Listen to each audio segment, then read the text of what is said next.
नमस्कार दोस्तों, मैं अखिलेश मिश्रा आपके अपने एजुकेशनल यूट्यूब चैनल विद्यार्थी तक में स्वागत करता हूं। जय हिंद साथियों, कैसे हैं आप सभी। मैं अखिलेश मिश्रा एक बार फिर से आप सभी साथियों का आपके अपने यूट्यूब चैनल विद्यार्थी तक पे हार्दिक स्वागत करता हूं। तो साथियों, ये डेली हम लोगों की UP TET, CTET and super TET के लिए बाल विकास की क्लास हुआ करती है। किसकी क्लास? बाल विकास की क्लास पर डे हुआ करती है साथियों। और बाल विकास की ये साथियों सिलेक्शन बैच जो आप लोगों के लिए लॉन्च किया गया था 31 जनवरी 2021 के सीटेट के एग्ज़ाम को टारगेट करते हुए, उसकी आज ये बाल विकास में 24 नंबर की क्लास है। 24 नंबर की क्लास है और इसमें साथियों आज हम लोग बाल विकास वाले पार्ट में आज की क्लास में हम लोग चौथे अध्याय को, कौन से चौथे चैप्टर को अर्थात चौथे अध्याय को हम लोग आज शुरुआत करेंगे, जिसमें साथियों पियाजे, कोहलबर्ग और वाइगोत्स्की के सिद्धांत को हम लोग जानने की कोशिश करेंगे। किसके? पियाजे, कोहलबर्ग और वाइगोत्स्की के जो थियरी है साथियों, सिद्धांत है, उसको हम लोग जानने के काम करेंगे। आज हम लोगों का नया चैप्टर शुरू होगा। हम लोग बेहतरीन तरीके से डीपली पढ़ते हुए 3 चैप्टर को, 3 अध्याय को अच्छे से हम लोगों ने समाप्त किया और उन सभी तीनों अध्याय के क्वेश्चनों को भी हम लोगों ने सॉल्व किया और वहाँ से इम्पॉर्टेंट जो कि प्रीवियस ईयर एग्जाम में क्वेश्चन आए हुए हैं, उन सभी क्वेश्चनों को भी हम लोगों ने करने का काम किया अच्छे से, एक्सप्लेन के साथ, बेहतरीन तरीके से। ठीक साथियों, तो साथियों आज हमारा एक नया चैप्टर शुरुआत होगा, जो चौथा चैप्टर होगा, जिसमें हम लोग पियाजे, कोहलबर्ग और वाइगोत्स्की के सिद्धांत को पढ़ने का काम करेंगे। ठीक साथियों, तो आइए हम लोग बिना समय नुकसान किए हुए हम लोग अपनी क्लास को शुरू करते हैं। ठीक साथियों, आज की क्लास में हम लोग पढ़ेंगे क्या? पियाजे का संज्ञानात्मक विकास का सिद्धांत। आज की क्लास में हम लोग पढ़ेंगे पियाजे का संज्ञानात्मक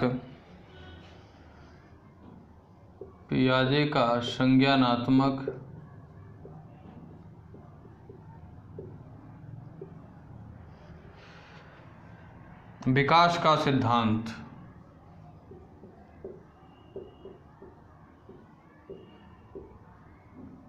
विकास का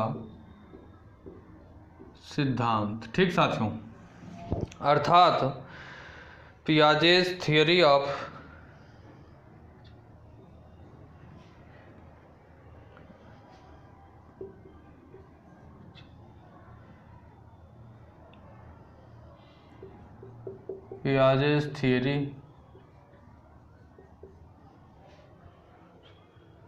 of cognitive development।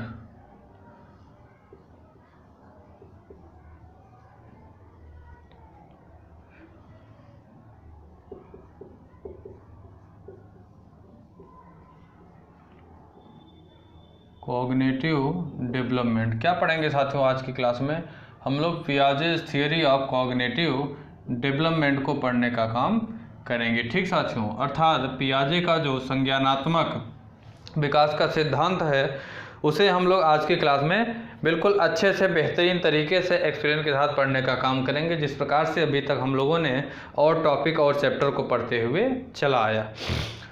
तो साथियों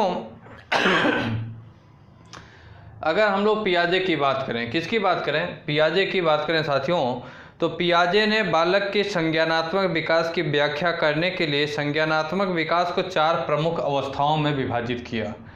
पियाजे ने बालक के संज्ञानात्मक विकास की व्याख्या करने के लिए साथियों संज्ञानात्मक विकास को 4 प्रमुख अवस्थाओं में विभाजित करने का काम किया।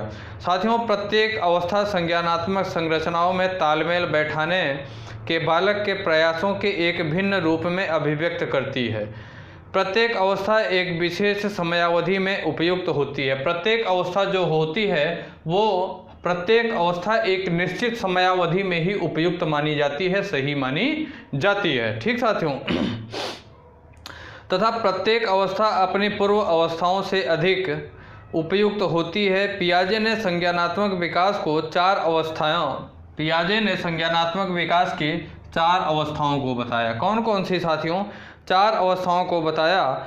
सबसे पहली अवस्था है साथियों संवेदी पेशी अवस्था। 4 अवस्थाओं में हम लोग एक एक अवस्था को पढ़ते हुए चलेंगे, जिसमें सबसे पहली अवस्था है साथियों, जिसका नाम है संवेदी संवेदी पेशी अवस्था, संवेदी पेशी अवस्था। ठीक साथियों, जो पियाजे ने संज्ञानात्मक विकास के 4 सिद्धांत 4 अवस्थाओं में बताया, उन 4 अवस्थाओं में सबसे पहली अवस्था है संवेदी पेशी अवस्था। ठीक साथियों, यह अवस्था जन्म से 2 वर्ष तक चलती है। कब तक? जन्म से 2 वर्ष तक यह अवस्था चलती है। जन्म से 2 वर्ष तक यह अवस्था चलने का काम करती है। ठीक साथियों, इस अवस्था में शिशुओं का संज्ञानात्मक विकास 6 उप अवस्थाओं से होकर गुजरता है। जो जन्म से 2 वर्ष तक की अवस्था संवेदी पेशी अवस्था है साथियों, यह इस अवस्था को भी 6 उप अवस्थाओं में विभाजित किया गया। जन्म से लेकर 6 वर्ष तक की जो अवस्था, जन्म से लेकर 2 वर्ष तक की जो अवस्था है साथियों, इस अवस्था को भी 6 उप अवस्थाओं में विभाजित किया गया। ठीक साथियों, तो अगर बात करें 6 उप अवस्थाओं में साथियों, तो इसकी जो पहली उप अवस्था होगी, जिसे हम लोग कहते हैं प्रतिवर्ती क्रियाओं की अवस्था। क्या कहते हैं? प्रतिवर्ती अवस्थाओं की, प्रतिवर्ती क्रियाओं की अवस्था, प्रतिवर्ती क्रियाओं की अवस्था।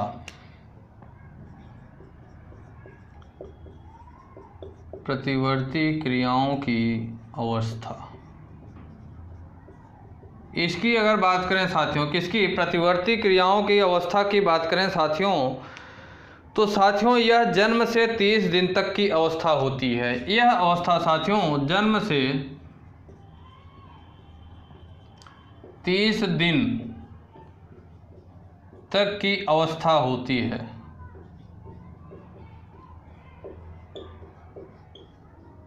साथियों, पियाजे ने संज्ञानात्मक विकास को 4 अवस्थाओं में विभाजित किया, जिसमें पहली अवस्था हम लोग पढ़ रहे हैं संवेदी पेशी अवस्था, जो जन्म से 2 वर्ष तक की अवस्था मानी जाती है। तो साथियों, ये जो संवेदी पेशी अवस्था है, इसे भी 6 उप अवस्थाओं में विभाजित किया गया। जिसे 6 उप अवस्थाओं में विभाजित किया गया, उसी को हम लोग यहाँ पे पढ़ने का काम कर रहे हैं। उन 6 उप अवस्थाओं में पहली उप अवस्था है साथियों प्रतिवर्ती क्रियाओं की अवस्था, जो जन्म से 30 दिन तक की अवस्था मानी जाती है। कब से? जन्म से 30 दिन तक की अवस्था मानी जाती है।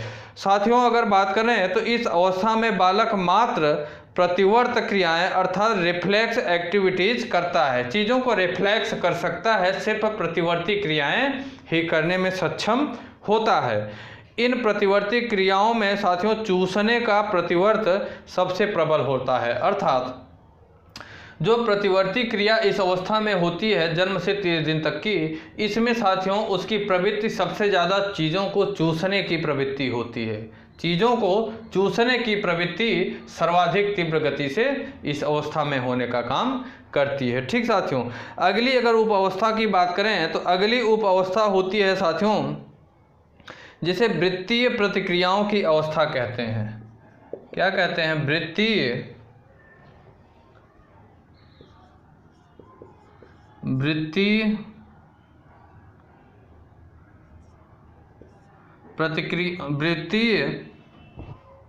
प्रतिक्रियाओं की अवस्था। वृत्तीय प्रतिक्रियाओं की अवस्था, इसकी अगर बात करें साथियों तो यह अवस्था साथियों 1 से 4 माह की अवधि की होती है। यह अवस्था 1 से 4 माह तक की अवधि की होती है।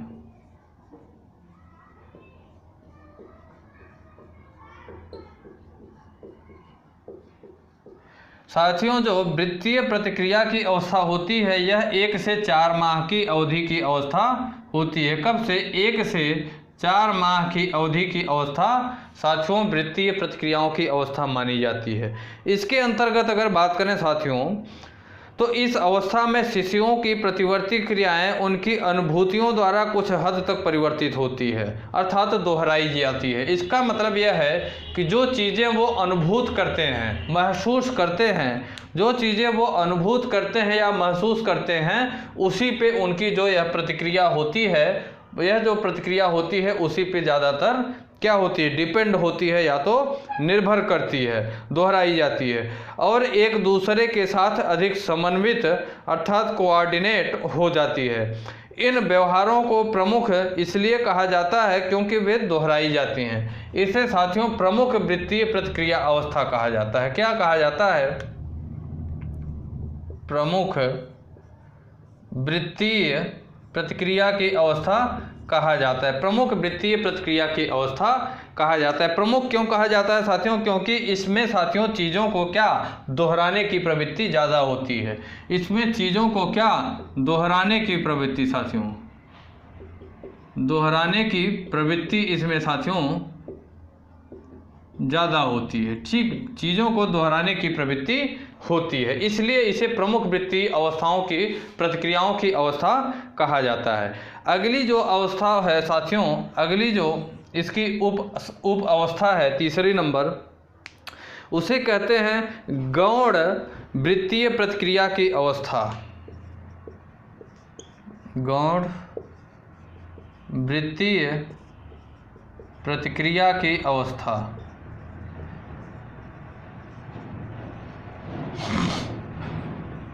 गौण वृत्तीय प्रतिक्रिया की अवस्था होती है। ठीक साथियों, तीसरे नंबर पर साथियों इस अवस्था की बात करते हैं। यह अवस्था 4 से 8 महीने की अवधि की होती है। कब यह अवस्था 4 से 8 महीने की, 4 से 8 महीने की अवधि की अवस्था होती है। 4 से 8 महीने की अवधि की अवस्था होती है। इसमें अगर बात करें साथियों कौन सी गौण वृत्तीय प्रतिक्रिया की जो अवस्था होती है, तो साथियों इसमें शिशु वस्तुओं को उलटने पलटने तथा छूने पर अपना अधिक ध्यान देता है, न कि अपने शरीर की प्रतिवर्ती क्रियाओं पर।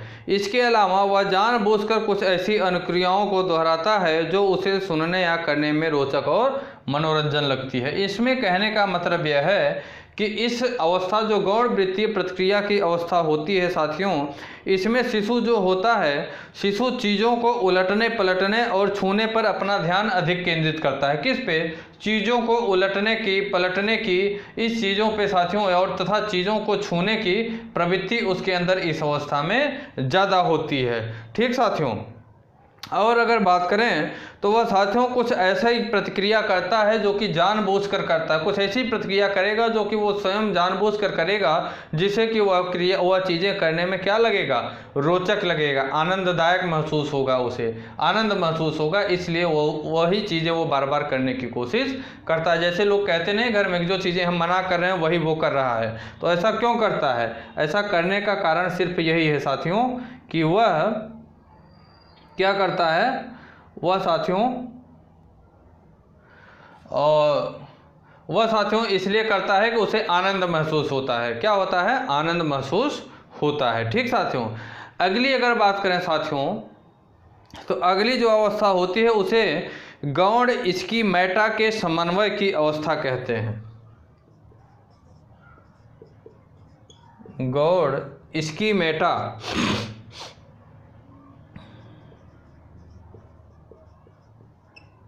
गौण स्कीमेटा के समन्वय की अवस्था कहते हैं।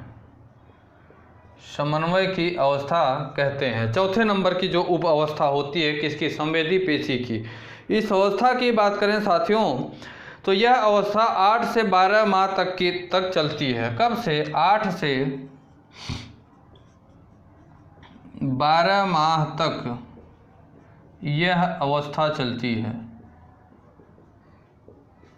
यह अवस्था चलती है कब से? 8 से 12 माह तक साथियों गौण स्कीमेटा के समन्वय की अवस्था चलती है। ठीक साथियों, साथियों अगर बात करें तो इस अवस्था में बालक उद्देश्य तथा उस तक पहुंचने के साधन में अंतर करना प्रारंभ कर देता है। जैसे अगर बात करें तो यदि कोई खिलौना छिपा दिया जाए तो वह उसके लिए वस्तुओं को इधर उधर हटाकर खोजने का काम करता है। क्या करता है, जैसे कोई इस अवस्था में क्या होता है कि जैसे कोई वस्तुएं जो कि उसके चीज़ की है, उसके काम की है, या जिसे वह खेलता कूदता है, जिससे उसे अगर साथियों उसके पास से उसके नज़दीक से अगर हटा दिया जाए तो उन वस्तुओं को, चीज़ों को उलट पलट कर वो ढूंढने का काम करता है, खोजने का काम करता है। और साथियों अगर बात करें तो इसके द्वारा शिशु वयस्कों द्वारा किए जाने वाले कार्यों का अनुकरण भी प्रारंभ कर देता है कि हमारे गार्जियन या हमारे जो साथ के संबंधी हैं वो कैसा काम कर रहे हैं, किस प्रकार का काम कर रहे हैं, उन कामों के अनुकरण करने का भी काम इसी अवस्था में शिशु क्या कर देता है, प्रारंभ कर देता है। साथियों इस अवधि में शिशु जो स्कीमा सीखता है उनका वे परिस्थिति से दूसरी परिस्थिति में सामान्यीकरण करना भी प्रारंभ कर देता है। क्या कर देता है, एक स्थिति से दूसरी परिस्थिति में सामान्यीकरण भी करना प्रारंभ कर देता है। ठीक साथियों, अगली जो अवस्था होती है वह साथियों क्या होती है, तृतीय वृत्तीय प्रतिक्रियाओं की अवस्था। तृतीय वृत्तीय प्रतिक्रियाओं की अवस्था। प्रतिक्रियाओं की अवस्था। तृतीय वृत्तीय प्रतिक्रियाओं की अवस्था। साथियों यह अवस्था 12 महीने से 18 माह की अवधि की होती है। कब से, 12 महीने से 12 से 18 माह तक की अवस्था होती है। यह अवस्था जो होती है साथियों, यह 12 माह से 18 माह तक की अवस्था मानी जाती है। कौन सी, तृतीय वृत्तीय प्रतिक्रिया की जो अवस्था होती है। साथियों इसमें बात करें तो इस अवस्था में बालक वस्तुओं के गुणों को प्रयास एवं त्रुटि, क्या वस्तुओं का, बालक वस्तुओं का क्या गुण है, वस्तुओं का क्या गुण है, और साथियों प्रयास एवं त्रुटि विधि से सीखने की कोशिश करता है। साथ ही साथ साथियों इस अवस्था में बालक की अपनी शारीरिक क्रिया में अभिरुचि कम हो जाती है और वह स्वयं कुछ वस्तुओं को लेकर प्रयोग करना प्रारंभ कर देता है। जैसे कभी कभी क्या होता है, कोई चीज़ें होती हैं जो टूट गई, बिगड़ गई, तो उसे क्या होता है कि आओ हम खुद ही जो है इसे देखते हैं कि ये क्या है, कैसे है, इसके अंदर क्या हुआ है, इसके अंदर क्या भरा हुआ है। इस तरीके की चीज़ें जानने की, सीखने की क्या ललक होती है। ठीक साथियों, साथ ही साथ साथियों बात करें तो बालक में उत्सुकता, अभिप्रेरण अधिक प्रवृत्त हो जाती है तथा उनमें वस्तुओं को ऊपर से नीचे गिराकर अध्ययन करने की प्रवृत्ति भी अधिक होती है। वस्तुओं को ऊपर से नीचे गिरा के वो चीज़ों को सीखने का भी काम इसी अवस्था में करते हैं। कौन सी, तृतीय वृत्तीय प्रतिक्रिया की जो अवस्था होती है, इसी प्रतिक्रिया की अवस्था में करने का काम करते हैं। ठीक साथियों, अगली और अंतिम अगर बात करें साथियों, जो उप अवस्था है उस अवस्था को क्या कहते हैं, उस अवस्था को कहते हैं साथियों मानसिक संयोग द्वारा नए साधनों की खोज की अवस्था। मानसिक संयोग द्वारा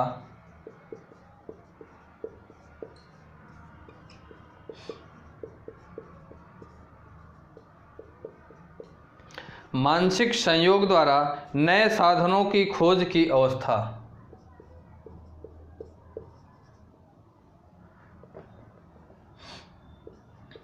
नए साधनों की खोज की अवस्था।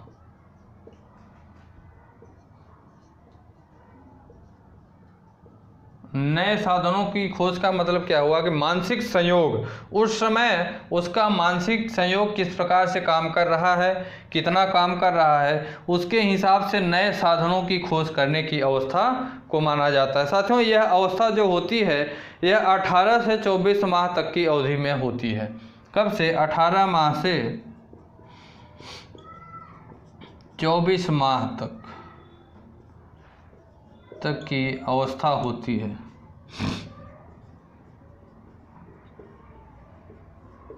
तक की अवस्था होती है। कौन सी?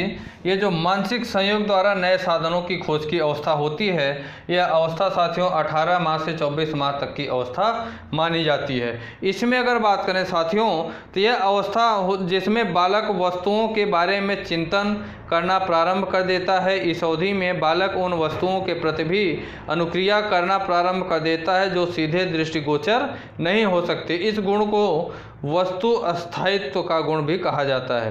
ये जो सीधे दृष्टिगोचर नहीं होते हैं साथियों, इस गुण को क्या कहा जाता है? इसी गुण को साथियों वस्तु अस्थायित्व का गुण भी कहा जाता है। ठीक साथियों, इसमें क्या होता है कि बालक जो होता है वो स्वयं भी चिंतन करने का काम करता है, स्वयं चिंतन करना प्रारंभ कर देता है। इस अवस्था में साथियों बालक वस्तुओं के प्रति भी अनुक्रिया करना भी प्रारंभ कर देता है। ये साथियों पियाजे ने जो क्या बताया, संज्ञानात्मक विकास की 4 अवस्थाओं को बताया, जिसमें पहली अवस्था संवेदी पेशी अवस्था है, जिसे जो कि जन्म से 2 वर्ष तक की अवस्था मानी जाती है। तो जन्म से 2 वर्ष तक की अवस्था जो होती है साथियों, इसे भी 6 उप अवस्थाओं में बांटा गया। 6 उप अवस्थाओं में बांटा गया। पहली थी साथियों प्रतिवर्ती क्रियाओं की अवस्था, जो जन्म से 30 दिन तक चलती है। दूसरी उप अवस्था है प्रमुख वृत्तीय प्रतिक्रिया की अवस्था, जो 1 से 4 माह तक की अवधि में चलती है साथियों। इसमें दोहराने की प्रवृत्ति होती है। तीसरी होती है जो गौण वृत्तीय प्रतिक्रिया की अवस्था होती है, यह 4 से 8 महीने तक की अवधि की अवस्था मानी जाती है। चौथी अवस्था होती है गौण इसकी मेटा के समन्वय की अवस्था। इसमें साथियों यह अवस्था 8 से 12 माह तक की अवस्था तक यह अवस्था चलती है। पांचवा होता है तृतीय वृत्तीय प्रतिक्रियाओं की अवस्था, जो 12 से 18 माह तक की अवस्था मानी जाती है।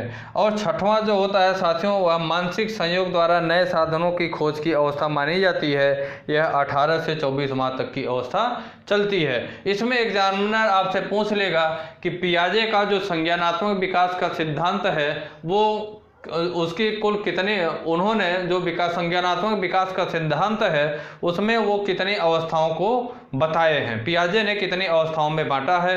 तो वो साथियों बताएगा, आपको बताना पड़ेगा कि 4 अवस्थाओं में बांटा गया है। ठीक, या तो आपसे पूछ लेगा कि जो पियाजे का संज्ञानात्मक विकास है वो निम्न में से कौन सा है, निम्न में से कौन सा संज्ञानात्मक विकास है या कौन सा संज्ञानात्मक विकास नहीं है, तो ये आपको ध्यान देना पड़ेगा। या तो आपसे जब एग्जामिनर और डीपली क्वेश्चन जब बनाएगा तो आपसे पूछेगा कि पियाजे का जो संज्ञानात्मक विकास है उसमें एक अवस्था जो संवेदी पेशी अवस्था है, संवेदी पेशी अवस्थाओं की जो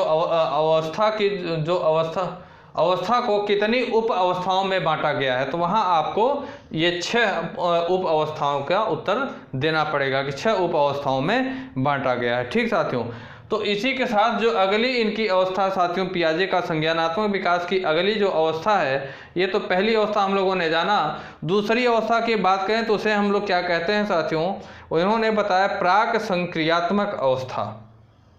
अगली इसे आप लोग नोट कर लिए होंगे साथियों, नहीं नोट किए हैं तो आप लोग नोट कर लीजिए, मैं सिर्फ इतना मिटा दे रहा हूँ बस, जिससे कि मेरा भी काम चलता रहे और आप तब तक नोट कर लिए। बहुत इंपॉर्टेंट है, इतना डीपली पूरे यूट्यूब पे आप देखिएगा मिलेगा नहीं आपको, पूरे यूट्यूब पे इतना डीपली नहीं पढ़ाया गया है। अगली जो अवस्था है साथियों, अगली जो अवस्था वह है प्राक संक्रियात्मक अवस्था।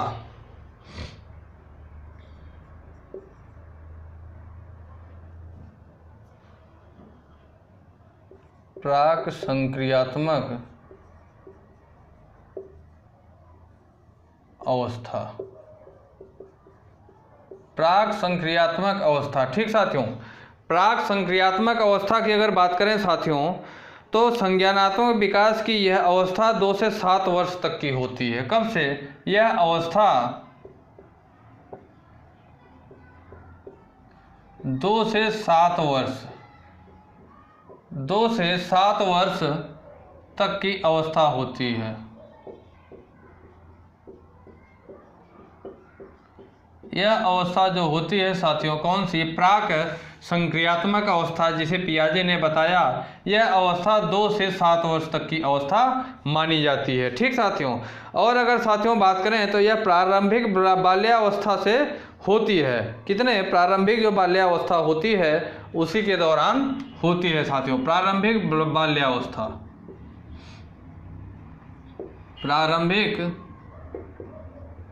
बाल्यावस्था में, ठीक साथियों, प्रारंभिक बाल्यावस्था में यह होती है। ठीक साथियों, अगली बात करें साथियों तो इस अवस्था को पियाजे ने 2 अवधियों में बांटा। ये जो प्राक संक्रियात्मक अवस्था है, इस अवस्था को साथियों, इस अवस्था को पियाजे ने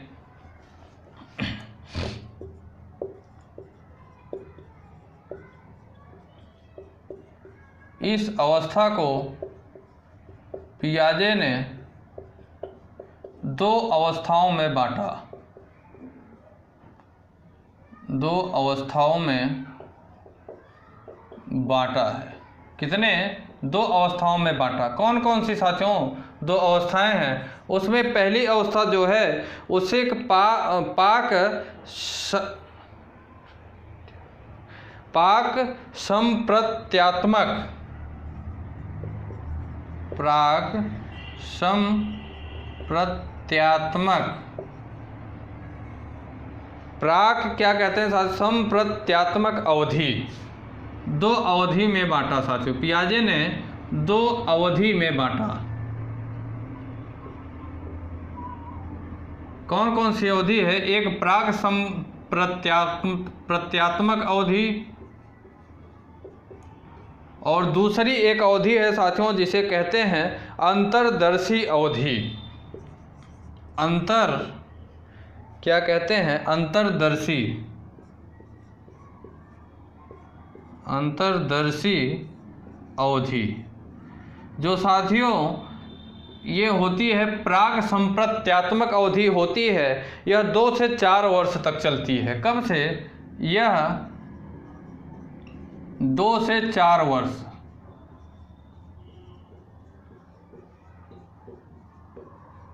2 से 4 वर्ष तक चलती है। और जो अंतर्दर्शी अवधि होती है यह साथियों 4 से 7 वर्ष तक चलती है। कब से? 4 से 7 वर्ष तक चलती है।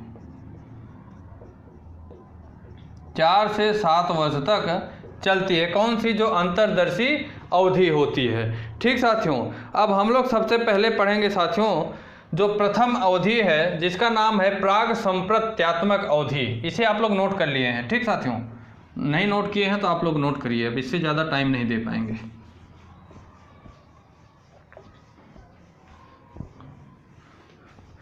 सबसे पहली अवधि के बारे में साथियों हम लोग पढ़ेंगे जिसका नाम है प्राक संप्रत्यात्मक अवधि। इसके बारे में हम लोग जानेंगे। प्राक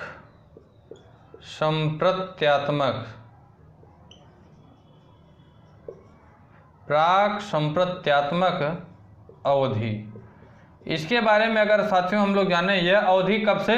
2 से 4 वर्ष, 2 से 4 वर्ष तक चलती है। कब से? 2 से 4 वर्ष तक चलती है। ठीक साथियों, तो साथियों इस अवस्था में बालक सूचकता विकसित कर लेता है। क्या? सूचकता विकसित कर लेता है। यह जो प्राक संप्रत्यात्मक अवधि होती है तो इस अवधि में साथियों बालक जो होता है वो क्या? सूचकता क्या कर लेता है?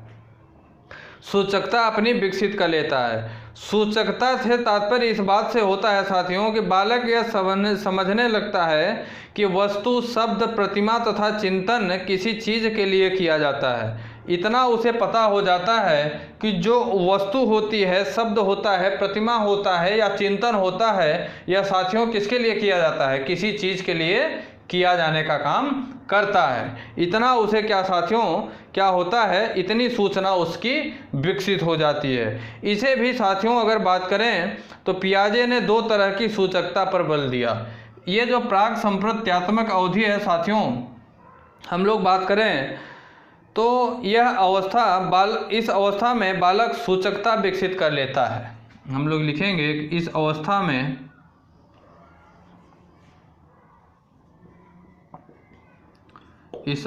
में बालक सूचकता विकसित कर लेता है।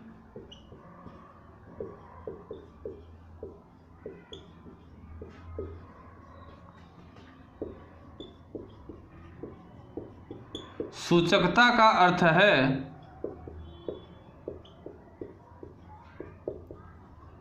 सूचकता का अर्थ क्या है साथियों? वस्तु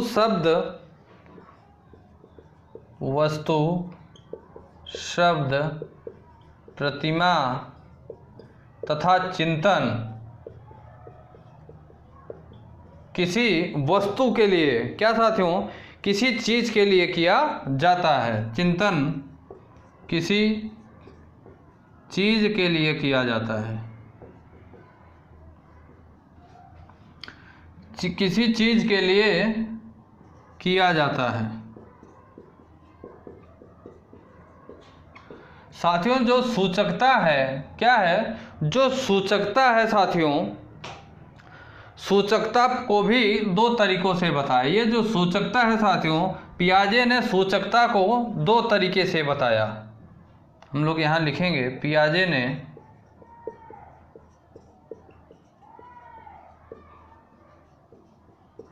सूचकता को दो प्रकार से बताया। पहला है साथियों संकेत का। पहला क्या है? संकेत अर्थात सिंबल। पहला क्या बताया? संकेत बताया अर्थात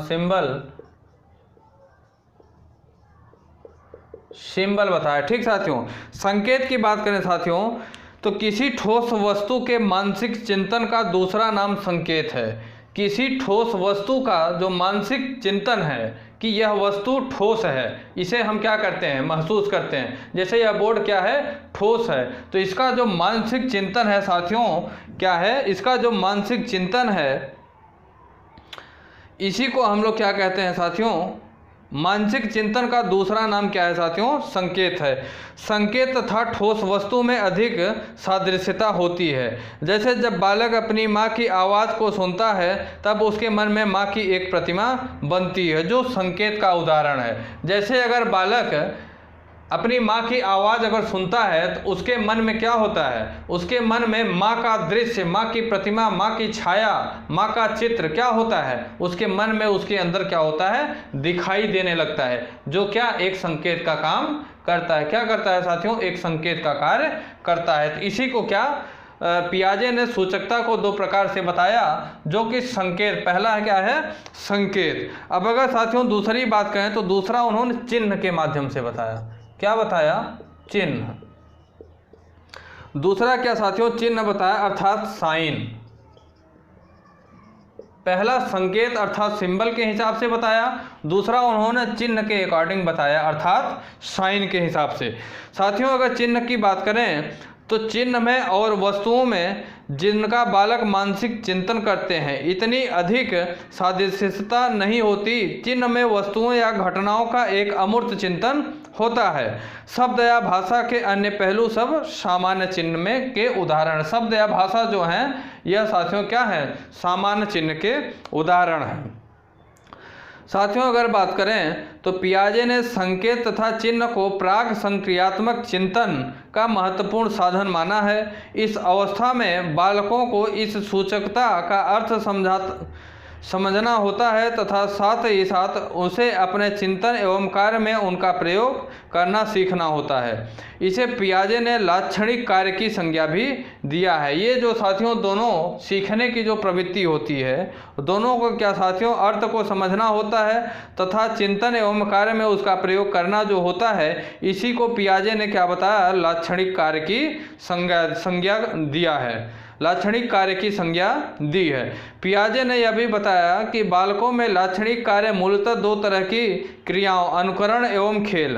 पियाजे ने बताया कि बालकों में जो लाक्षणिक क्रिया होती है, लाक्षणिक क्या होता है? लाक्षणिक कार्य जो होता है वो दो तरीके से, किस प्रकार से? अनुकरण एवं खेल के माध्यम से होता है। अनुकरण की प्रक्रिया द्वारा बालक सूचकता को सीखता है। जैसे अगर बात करें, बालक जब माँ को फूल को फूल को फूल कहते सुनता है तो वह धीरे धीरे फूल और उसके अर्थ को समझ जाता है। खेल के माध्यम से भी बालक सूचकता के अर्थ को समझते हैं तथा उसका सही प्रयोग कर अपने चिंतन एवं क्रियाओं में करना सीख जाते हैं। साथियों, पियाजे ने प्राक संक्रियात्मक चिंतन की 2 सीमाएं बताई। पियाजे ने यह जो प्राक संक्रियात्मक अवधि है साथियों, प्राक संक्रियात्मक चिंतन कह लें या तो इसे क्या कह लें, अवधि कह लें, इसे भी 2 तरीके से बताया। कितने? इसकी भी 2 सीमाएं बताई। पियाजे ने प्राक संक्रियात्मक अवधि को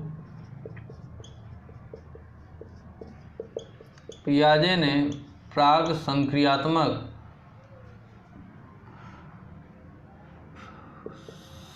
संक्रियात्मक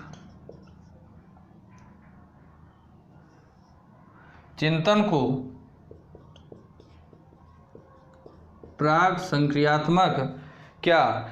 संक्रियात्मक साथियों चिंतन की 2 सीमाएं बताई।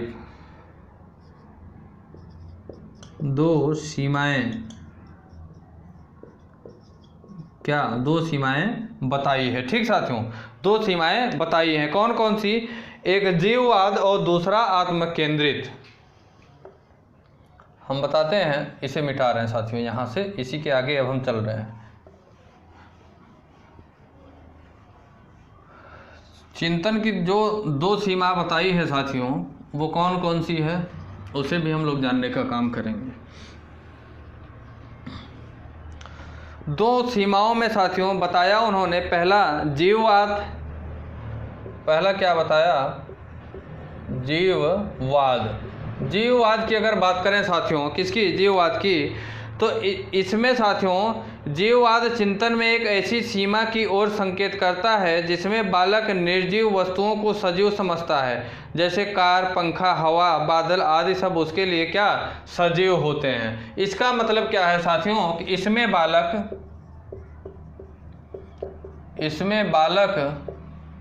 निर्जीव वस्तुओं को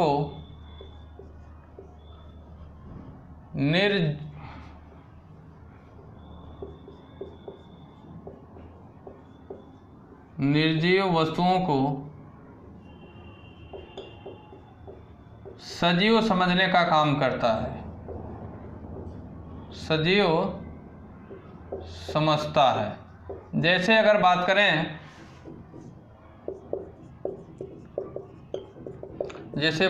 तो कार, साइकिल, मोटरसाइकिल, बादल इत्यादि को साथियों बालक क्या समझता है? सजीव समझने का काम करता है। इसी को जीववाद चिंतन की सीमा के बारे में पियाजे ने बताया। दूसरा जो उन्होंने बताया साथियों, वो आत्मकेंद्रित बताया। क्या? आत्मकेंद्रित चिंतन बताया।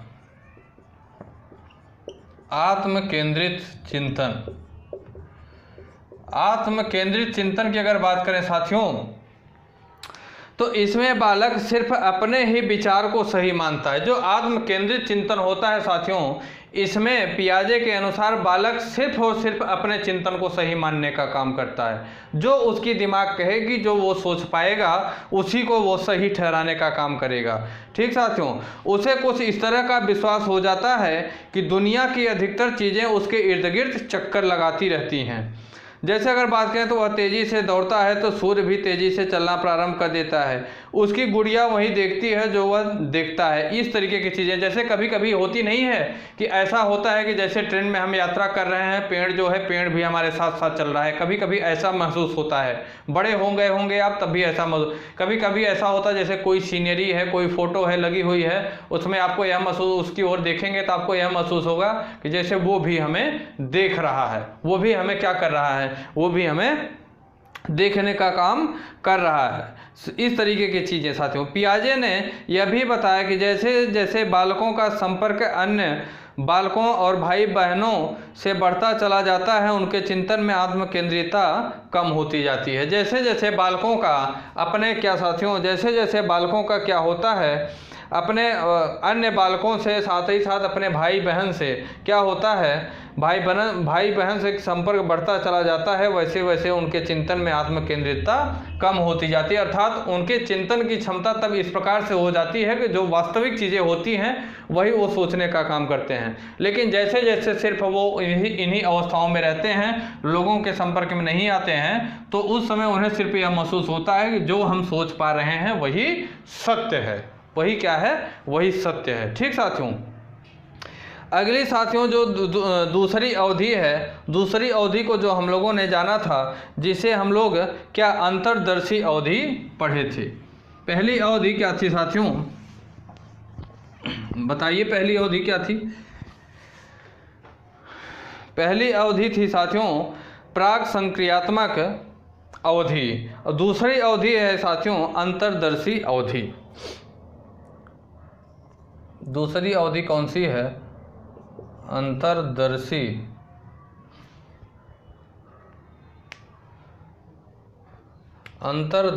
अवधि।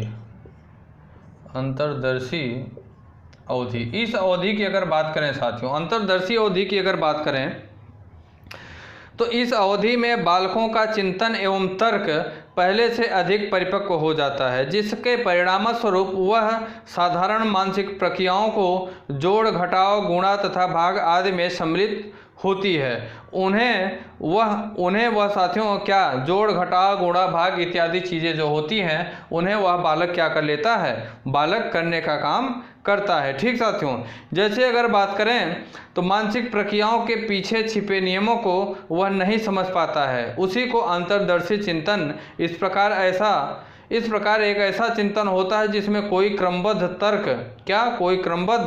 तर्क नहीं होता, उसी को अंतर्दर्शी चिंतन कहते हैं। मतलब कोई भी एक सीक्वेंस में चीज़ें नहीं होती हैं, चीज़ें क्या होती हैं, एक सीक्वेंस में नहीं होती हैं, उसी को अंतर्दर्शी अवधि कहा जाता है। ठीक साथियों, पियाजे ने अंतर्दर्शी चिंतन की भी एक सीमा बताई है। वह यह है कि 4 से 7 वर्ष के बालकों में चिंतन पलटावी गुण नहीं होता। चिंतन जो होता है वह पलटावी गुण नहीं होता। जैसे बालक तो यह समझता है, पलटावी गुण का मतलब यह है कि बालक यह समझता है कि 2 × 2 = 4 होता है, लेकिन अगर यही 4/2 = 2 होता है, यह समझने में वह उतना सक्षम नहीं होता जितना वो डायरेक्ट यह समझता है कि 2 × 2 = 4 या 3 × 3 = 9।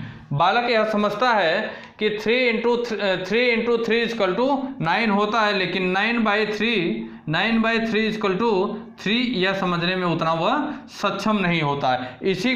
इसी अवधि को साथियों वो क्या बताए, इसी अवधि को वो क्या पलटावी गुण को बताया। इसी अवधि को साथियों उन्होंने क्या बताया, पलटावी गुण। पलटावी गुण के उनके कहने का मतलब यह है कि डायरेक्ट 2 दूनी 4 तो समझ गया, लेकिन 4/2 बराबर 4/2 से जब डिवाइड करेंगे तो क्या आएगा, 2 आएगा। यह समझने में वो इतना सक्षम नहीं होता है। तो यही कहने का मतलब है कि अंतर्दर्शी अवधि में भी उन्होंने एक अवस्था को बताया, जिसे क्या बताया, पलटावी गुण। पलटावी गुण का मतलब यह है कि यह वो आसानी से समझ सकता है, लेकिन इसे उतने आसानी से नहीं समझ पाता है। इसी प्रकार से यह भी चीज़ें हैं। ठीक साथियों, इसी को उन्होंने क्या बताया, पलटावी गुण। उसे यह समझना होता है कि यह बताना पड़ता है कि यह कैसे हो गया, लेकिन यह वो क्या डायरेक्ट समझ सकता है। ठीक, यही उनके कहने का मतलब है। अगली जो अवस्था है साथियों, हम लोगों ने 2 अवस्था पढ़ा, कौन सी, संवेदी पेशी अवस्था, और दूसरी अवस्था को हम लोगों ने क्या पढ़ा कि प्राक संक्रियात्मक अवस्था। अब तीसरी अवस्था है साथियों ठोस संक्रिया की अवस्था। सॉरी साथियों, लाइट चली गई, इस वजह से क्लास को हमें यहीं पे क्या ओवर करना पड़ रहा है। अब अगली नेक्स्ट क्लास में हम लोग यहाँ से आगे बढ़ाएंगे। जो तीसरी अवस्था है साथियों, कौन सी, जो हम लोगों की तीसरी अवस्था है ठोस संक्रिया की अवस्था, इस अवस्था को हम लोग अपनी आगे की क्लास में बढ़ाएंगे। ठीक साथियों, क्लास कैसी लगी इसकी प्रतिक्रिया आप लोग कमेंट बॉक्स में कमेंट करके जरूर दीजिएगा। क्लास अगर अच्छी लगी हो तो क्लास को लाइक करना बिल्कुल मत भूलिएगा। आप अगर हमारे यूट्यूब चैनल विद्यार्थी तक पे नए हैं तो आप भी हमारे यूट्यूब चैनल विद्यार्थी तक को सब्सक्राइब कर बेल आइकन को दबाना ना भूलें, जिससे कि अन्य आने वाली क्लासों की नोटिफिकेशन आसानी से आप तक पहुँच सके। ठीक साथियों, क्लास को ओवर करते हैं। जय हिंद, जय भारत। दोस्तों, अगर आप हमारे YouTube चैनल विद्यार्थी तक पे नए हैं तो लाइक करें, सब्सक्राइब करें और बेल आइकन को दबाना ना भूलें। धन्यवाद।